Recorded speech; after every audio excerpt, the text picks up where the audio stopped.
Okay, again, last night, about 10 questions came through on the 6 questions, so I'm grouping them together by question because I think that actually makes a little more sense. So again, you might be just having to skip around on the videos, but I think it's pretty clear. I'm going to try to put them up pretty clearly.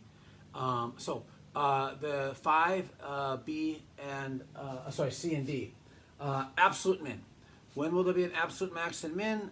Remember the generic way of doing that is checking the endpoints and checking the critical numbers.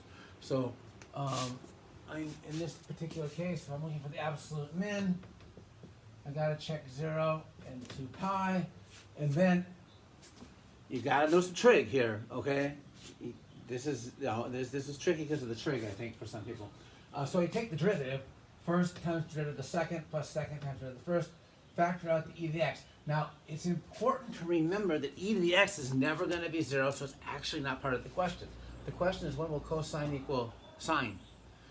Pi over 4. Oh, and 5 pi over 4. You kind of have to remember that. Like, you have to remember that when are sine and cosine equal at 45 degrees, and then also at 225. Now, we don't count the 3 pi over 4 or the 7 pi over 4 because one's positive and one's negative, so not really actually equal there. So there is the trig element to this question. So one of these is going to be the max, and one of these is going to be the min. So when I put 0 in, e to the 0 is 1, cosine of 0 is 0. No, cosine of 0 is 1 too. Crap. 1 times 1 is 1. Good thing I caught that, right? And then put 2 pi in, e to the 2 pi times 1, then e to the pi over 4 times, now we have to know that cosine of pi over 4 is 1 over root 2, or root 2 over 2, whatever you'd rather.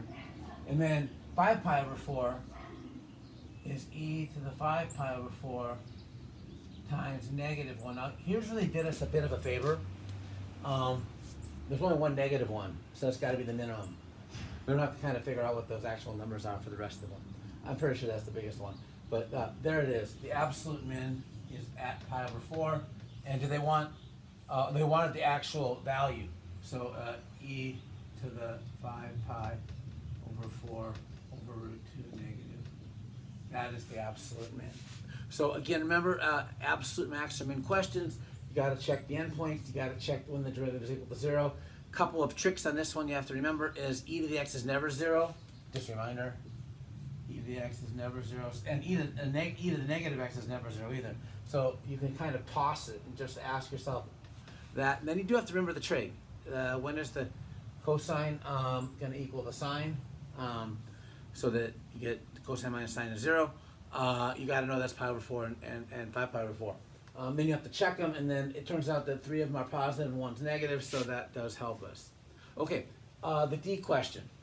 A very weird testing of L'Hopital's rule. Why? We know if I put pi over 2 in here, cosine of pi over 2 is 0. So I know that that's going to be 0. They tell us that pi over 2 of g is 0, so it's 0 over 0, so it's the L'Hopital's rule. So what is the derivative of the top? Here's the derivative of the top, and then what is the derivative of this function? You have to look at the graph. Oh, so wait a minute, right there at pi over 2 is 2, so that's pretty easy. Let's just look at the graph. That's just 2. Now, what happens if I put pi over 2 into the derivative? Okay, the cosine of pi over 2 is 0, the sine of pi over 2 is 1, so I get negative e to the x, but then I want to put the pi over 2 in. And I think that's the answer to the question. Let me just double check. I made a mistake earlier on one just a few minutes ago, so let me just check. Yeah, we're good.